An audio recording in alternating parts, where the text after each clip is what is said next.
기관실 좌현 피격, 엔진 정지, 불길이 배선을 타고 올라옵니다. 비명 섞인 함성이 스피커를 찢을 듯 터져 나옵니다. 2026년 4월에 평온했던 저녁, 호르무즈 해협을 가르던 대한민국 국적선 나무호에 지옥의 문이 열린 겁니다. 이란 혁명수비대가 쏜 미사일이 선체를 관통하자마자 쇠 긁는 굉음과 함께 시커먼 화마가 집어삼킬 듯 혀를 내밉니다. 전원 구명보트로 하수하라. 이건 명령이다. 당장 탈출해.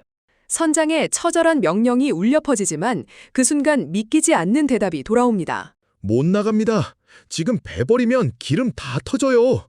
우리가 잡겠습니다. 소화기 들고 기어서라도 들어갑니다. 미사일보다 더 무서운 화염 속으로 퇴로를 끊고 달려들어가는 한국 선원들. 31년 동안 이 바다에서 온갖 산전수전 다 겪은 저조차 의자를 박차고 일어날 수밖에 없었던 경악스러운 광경인 것이죠. 전 세계 선박들이 통행료 30억 원 앞에 무릎을 꿇고 도망치던 그 비겁한 바다에서 오직 대한민국만이 보여준 이 전율의 사투. 이란이 만만하게 보고 건드린 이 나라. 대한민국이라는 거인이 마침내 분노의 눈을 뜨는 현장입니다. 기적을 쏘아올린 그 뜨거웠던 4시간의 진실.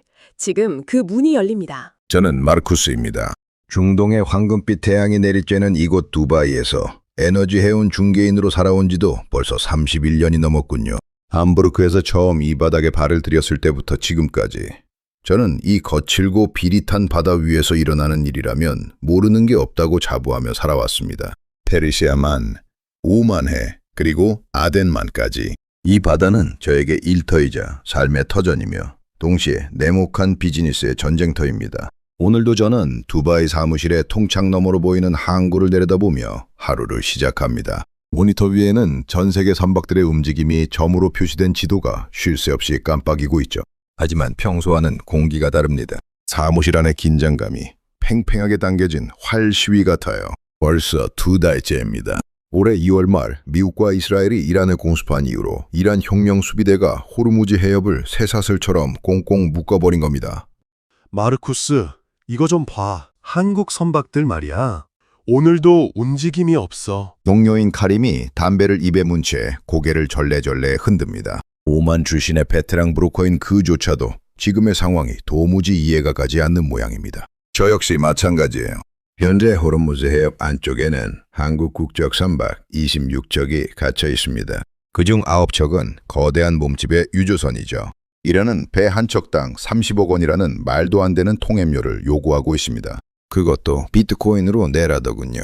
사실 이 바다의 법칙은 간단합니다. 상대가 규칙을 정하면 약자는 따르는 겁니다. 아무리 억울해도 배가 묶여서 발생하는 손해와 선원들의 안전을 생각하면 대기업들에게 30억 원은 그리 큰 돈이 아닐지도 모릅니다. 실제로 이미 몇몇 국가의 선사들은 슬그머니 뒷돈을 찔러주고 빠져나왔거나 아예 수천 킬로미터로 돌아가는 우회 항로를 택했습니다. 그런데 한국은 다릅니다. 2달이 지나도록 단 한 척도 움직이지 않고 그 뜨거운 바다 한복판에서 요지부동입니다. 카림, 한국은 대체 무슨 생각일까? 기름 한 방울 안 나는 나라가 원유 95%를 가져오는 이 통로가 막혔는데 어떻게 저렇게 버틸 수 있는 거지? 이건 무모함을 넘어선 광기야. 제가 뱉은 말에 카림이 씁쓸한 미소를 지으며 대답합니다. 글쎄, 체면 때문 아닐까. 한국인들 특유의 그 자존심 말이야. 하지만 마르쿠스, 자존심이 밥 먹여주나? 에너지는 국가의 생명줄이야. 저렇게 버티다간 한국 경제가 먼저 무너질걸. 카림의 말이 맞습니다. 한국은 중동 원유 의존도가 70%가 넘고 그 대부분이 이곳 호르무즈를 통과합니다. 여기가 막히면 한국의 공장이 멈추고 버스가 서고 정유업체가 파산합니다. 그런데도 그들은 이란의 협박에 코웃음을 치며 버티고 있습니다. 저는 이 상황이 마치 거대한 거인이 개미 한 마리를 짓밟으려는데 그 개미가 죽기 살기로 거인의 발가락을 물고 늘어지는 형국처럼 보였습니다. 그러던 어느 날 저녁이었습니다. 사무실 화면에 붉은색 경고등이 미친 듯이 전멸하기 시작합니다. 속보였습니다. 속보, 호르무즈 해협 내 한국 국적 화물선 나무호 피격 발생. 제 심장이 덜컥 내려앉습니다. 드디어 이란이 칼을 뽑아든 겁니다. 화면 속보를 읽어내려가는 제 손이 미세하게 떨립니다. 저녁 9시 40분 기관실 좌현에서 거대한 폭발이 일어났다는 소식.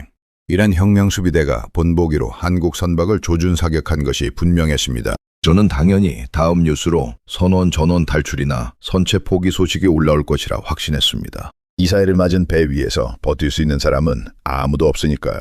그런데 다음 줄을 읽는 순간 저는 제 눈을 의심했습니다. 전원 24명, 대피 거부, 직접 진화 작업 돌입. 저는 의자에서 몸을 앞으로 바싹 기울였습니다. 이게 대체 무슨 소리입니까? 피격을 당했는데 도망을 안 갔다고요? 불길이 치솟는 그 지옥 같은 기관실로 소화기를 들고 뛰어들어갔다는 겁니다. 이 바다에서 31년을 보낸 저로서도 이건 생전 처음 보는 광경입니다. 보통 공격을 받으면 구명보트를 타는 게 이 바다의 상식이고 매뉴얼입니다. 하지만 이 한국인들은 상식을 거부하고 있었습니다. 저는 코트를 챙겨들고 곧장 항구 방파제를 향했습니다. 밤바다의 짠바람이 얼굴을 때리지만 멀리 수평선 너머로 보이는 붉은 노을 같은 불빛이 예사롭지 않습니다. 그건 노을이 아니라 불타는 나무호의 비명이었을지도 모릅니다. 밤하늘에 점처럼 박힌 유조선들의 불빛들. 그중 하나가 지금 사투를 벌이고 있을 한국 선박이겠죠? 저는 방파제 난간을 꽉 움켜쥐었습니다. 이란은 지금 큰 실수를 하고 있는 건지도 모릅니다. 그들은 단순히 통행료를 받아내기 위해 미사일을 쏘았겠지만 그 미사일이 명중시킨 건 철갑으로 된 선체가 아니라 한국인들의 가슴 속에 잠자고 있던 거대한 무언가였다는 사실을 말이죠. 대체 당신들은 어떤 나라입니까? 왜 죽음을 무릅쓰고 그 자리를 지키는 거죠? 어둠 속에서 대답 없는 질문을 던져봅니다. 멀리서 들려오는 파도 소리에 섞여 왠지 모를 뜨거운 함성이 들려오는 듯합니다. 기름 한 방울 나지 않는 나라, 하지만 그 어떤 산유국보다 뜨거운 피가 흐르는 나라. 대한민국이라는 거인이 비로소 잠에서 깨어나 이란의 멱살을 잡으려 하고 있었습니다. 나무호의 거대한 선체가 비명처럼 요동치는 그 순간 제 심장도 함께 멎는 것만 같았습니다. 지도의 빨간 점이 격렬하게 흔들리더니 이내 멈춰버린 것이죠. 이건 단순한 기계 결함이 아닙니다. 이 바다의 포식자 이란이 마침내 동미를 드러낸 겁니다. 사무실의 모든 전화기가 동시에 울려대고 각국 브로커들의 비명이 무전기를 타고 쏟아져 들어오기 시작합니다. 마르쿠스, 봤어? 한국 배가 맞았어. 진짜로 쐈다고. 카림의 외침에 저는 아무 대답도 할 수 없었습니다. 그저 멍하니 모니터 속 정지된 붉은 점을 바라볼 뿐이었죠. 이란 혁명수비대의 미사일은 정확히 나무호의 허리를 관통했습니다. 섭씨 1000도가 넘는 화염이 배의 심장구인 기관실을 집어삼키고 시커먼 유독가스가 미로 같은 복도를 타고 선원들의 목을 죄어오기 시작하는 현장. 보통의 배라면, 아니 이 바다의 상식대로라면 지금쯤 구호 요청과 함께 구명보트 수십 대가 바다 위를 지덮어야 마땅합니다. 죽음 앞에서 고개란 선박 같으면 없으니까요. 그런데 이상한 일이 벌어집니다. 나무호에서 발신되는 신호는 절망적인 구조 신호가 아닙니다. 오히려 외부의 접근을 차단하고 스스로 고립을 선택하는 아주 기묘한 흐름입니다. 이게 대체 어떻게 된 거야? 왜 탈출 신호가 안 뜨지? 설마 전원 즉사한 건가? 가림이 400안이 되어 화면을 훑습니다. 저 역시 등줄기에 식은땀이 흐릅니다. 20만 명의 선원, 그중 6명이 한국인입니다. 이란은 지금 본보기로 한국을 택했고 가장 치명적인 부분을 타격했습니다.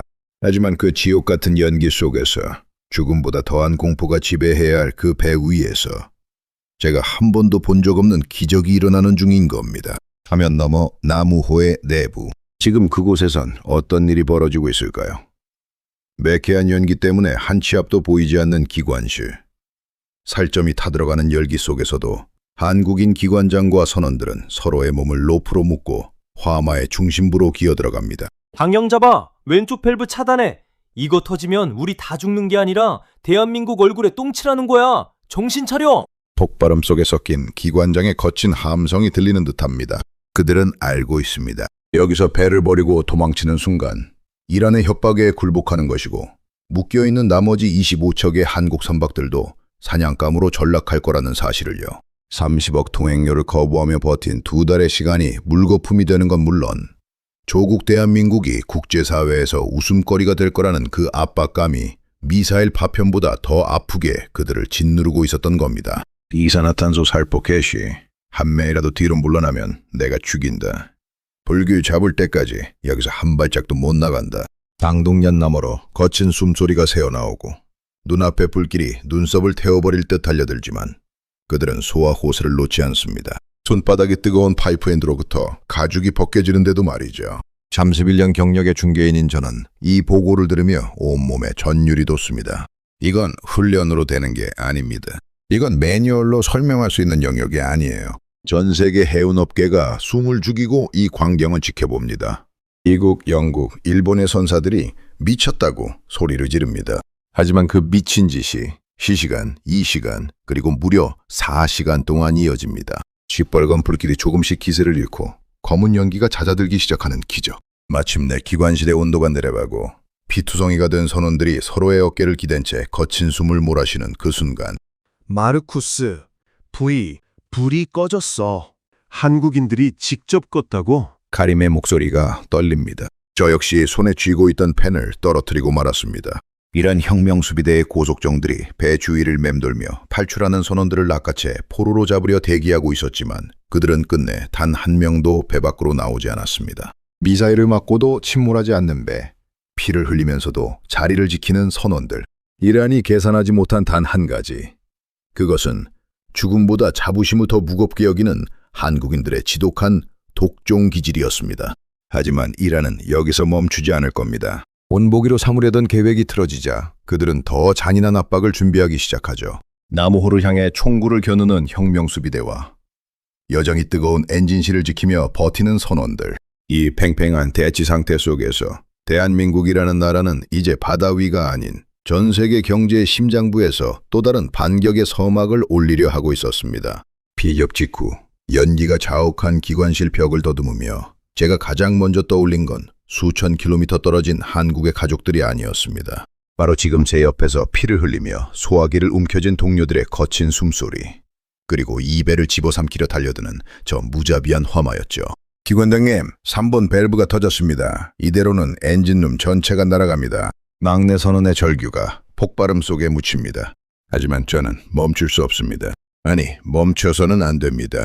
지금 우리가 여기서 배를 버리고 구명보트에 몸을 싣는 순간 대한민국이라는 이름은 이 머나먼 중동 바다에서 영원히 비겁자의 대명사로 낙인 찍힐 테니까요. 물러나지 마. 불길 속으로 더 들어가.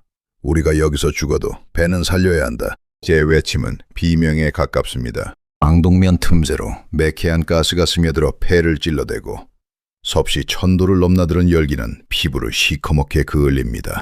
하지만 이상하죠? 고통보다 더 강렬한 무언가가 제 온몸을 지배하기 시작합니다. 그것은 바로 분노입니다. 감히 우리를 만만하게 보고 미사일을 쏜 자들에 대한 분노, 그리고 우리가 약한 모습을 보이길 기다리는 저 바다 너머 세상을 향한 오기입니다. 볼 시간. 누군가에게는 드라마 한 편 볼 시간일지 모르지만 우리에겐 영겁과도 같은 시간이었습니다. 손바닥의 살점이 뜨거운 철판엔드로부터 가죽이 벗겨져 나가는 줄도 모르고 호스를 움켜쥐었습니다. 이산화탄소 소화액이 바닥날 때마다 절망이 찾아왔지만 우리는 포기하지 않았습니다. 마침내 시뻘건 불길이 잦아들고 시커먼 연기만 남았을 때 우리는 서로의 얼굴을 확인하며 비로소 털썩 주저앉았습니다. 그 시각 지구 반대편 대한민국에서는 상상도 못할 일이 벌어지고 있었습니다. 이란은 한국의 동맥을 끊었다고 자축했겠지만 그들의 계산은 완전히 빗나갔습니다. 한국 증시는 오히려 폭등하기 시작한 겁니다. 전 세계가 에너지 위기에 벌벌 떨 때 대한민국은 이미 그들이 상상조차 할 수 없는 속도로 반격을 준비하고 있었거든요. 지금이다.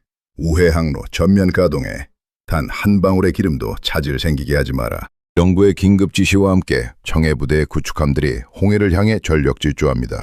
이란이 막아선 호르무즈가 전 세계 에너지의 목줄이라면 대한민국은 그 목줄을 비웃듯 새로운 혈관을 뚫어버린 셈이죠. 세계 최고의 조선 기술과 IT 물류 시스템이 결합하자 불가능해 보였던 봉쇄 무력화가 실시간으로 현실이 됩니다. 전 세계 경제 매체들은 경악을 금치 못합니다. 미사일을 맞은 배의 선원들이 도망치기는커녕 직접 불을 꺼서 배를 살려내고 그 시각 본국에서는 보란듯이 역대급 경제 성장을 기록하고 있으니 말입니다. 이건 단순한 위기 관리가 아닙니다. 이건 70년 넘게 생존 하나로 버텨온 대한민국만이 보여줄 수 있는 압도적인 국력의 퍼포먼스인 것이죠.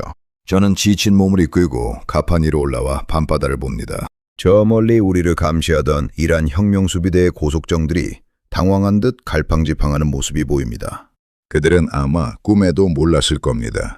한국이라는 나라가 기름 한 방울 나지 않으면서도 전 세계 정유 시장을 주무르고 미사일 따위로는 결코 꺾을 수 없는 강철 같은 의지를 가진 사람들이 모여 사는 곳이라는 사실을 말입니다. 너희가 건드린 건 단순한 배 한 척이 아니다. 잠자던 거인의 사자후를 불러낸 거야. 저는 피 섞인 침을 바다에 뱉으며 조용히 읊조립니다. 이제 공은 우리에게 넘어왔습니다. 이란이 쏜 미사일 한 발은 오히려 대한민국이 세계 경제의 진정한 주인공임을 증명하는 신호탄이 되었으니까요. 지옥 같던 수시간의 사투가 끝난 자리에 비로소 대한민국의 위대한 승전보가 울려 퍼지기 시작합니다. 사투 끝에 살아남은 나무호의 가판 위로 지독했던 연기가 거치고 호르무즈의 새벽이 밝아옵니다. 저는 엉망이 든 작업복을 입은 채 털썩 주저앉아 있는 한 남자를 발견합니다. 바로 기관실의 화마 속으로 가장 먼저 뛰어들었던 박형준 씨입니다. 그의 얼굴은 시커먼 그을음으로 뒤덮여 있고 소화 호스를 움켜쥐었던 손바닥은 화상으로 짓물러 있습니다. 저는 말없이 다가가 그에게 생수 한 병을 건넵니다. 박형준 씨, 정말 대단했습니다. 31년 동안 이 바다를 봤지만 당신들 같은 사람들은 처음입니다. 대체 무엇이 당신들을 그 불길 속으로 밀어넣은 겁니까? 제 질문에 그는 한참 동안 바다를 바라보며 거친 숨을 고릅니다. 그러더니 떨리는 손으로 생수를 한 모금 마시고는 아주 의외의 이야기를 꺼내기 시작하는 겁니다. 마르쿠스 씨, 제 아버지는 1970년대 이곳 중동의 사막에서 일하셨습니다. 사우디아라비아의 50도가 넘는 대학볕 아래서 파이프 용접을 하셨죠? 저는 순간 멈칫합니다. 지금 이 긴박한 호르무즈의 피격 현장에서 50년 전의 사막 이야기를 듣게 될 줄은 몰랐기 때문입니다. 그의 목소리는 낮고 침착하지만 그 안에는 형언할 수 없는 깊은 울림이 담겨 있습니다. 아버지는 낮에 철근을 잡으면 손바닥이 지글지글 타들어가는 것 같았다고 하셨습니다. 장갑을 3겹이나 껴도 소용없었죠. 하지만 아버지는 3년 동안 그 사막에서 단 하루도 쉬지 않고 버티셨습니다. 그렇게 벌어온 돈으로 제가 공부를 하고 우리 가족이 살 집을 마련할 수 있었던 겁니다. 박형준 씨가 화상 입은 자신의 손바닥을 내려다봅니다. 짓무른 상처 위로 아침 이슬이 내려앉습니다. 제가 이 불길 속에서 본 건 무서운 화마가 아니었습니다. 50년 전 그 지옥 같은 사막에서 맨손으로 철근을 잡으며 자식들을 지켜냈던 제 아버지의 손바닥이었습니다. 아버지가 버티셨는데 그 아들이 배를 버리고 도망칠 수는 없지 않습니까? 우리가 여기서 물러나면 아버지가 일군 이 나라의 자부심까지 다 타버리는 거니까요. 그의 말을 듣는 순간 제 가슴 한구석이 지르르하게 저려옵니다.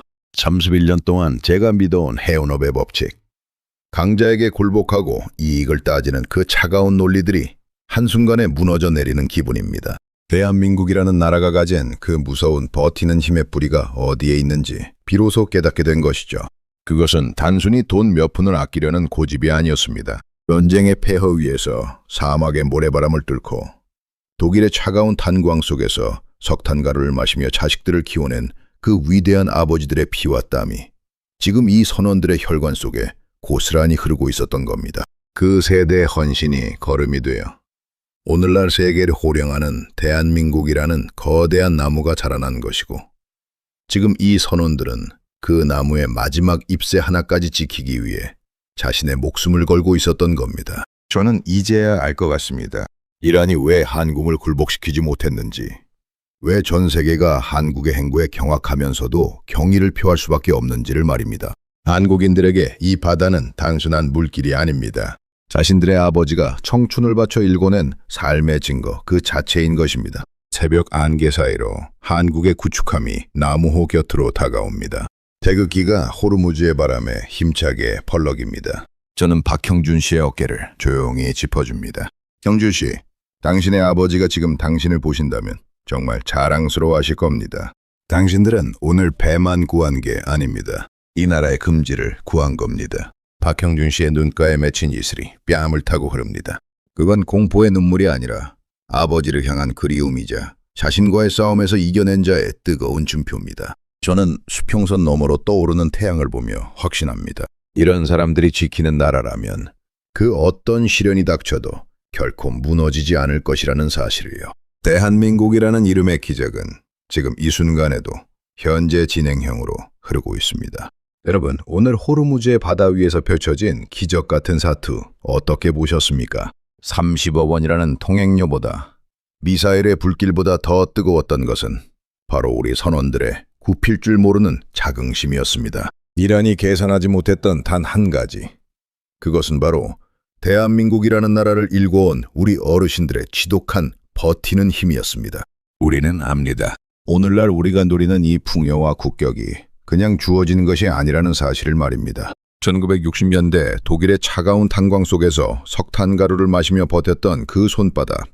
1970년대 사우디의 떼약볕 아래서 살점이 타들어가는 철근을 부여잡고 버텼던 그 헌신이 있었기에 오늘날의 대한민국이 있는 것입니다. 그 시절 어르신들께서 사막의 모래바람을 견디며 흘린 땀방울은 이제 거대한 유조선이 되어 대양을 누비고 여러분이 자식들을 위해 짓물렀던 손바닥은 세계를 호령하는 압도적인 국력의 뿌리가 되었습니다. 오늘 사투를 벌인 선원들이 불길 속으로 뛰어들 수 있었던 건 바로 여러분이 보여주신 그 위대한 삶의 궤적을 보고 자랐기 때문입니다. 나라가 힘들 때 버텨야 한다. 이 한마디를 삶으로 증명해 오신 여러분이 계시기에 대한민국은 그 어떤 거친 파도 앞에서도 결코 침몰하지 않습니다.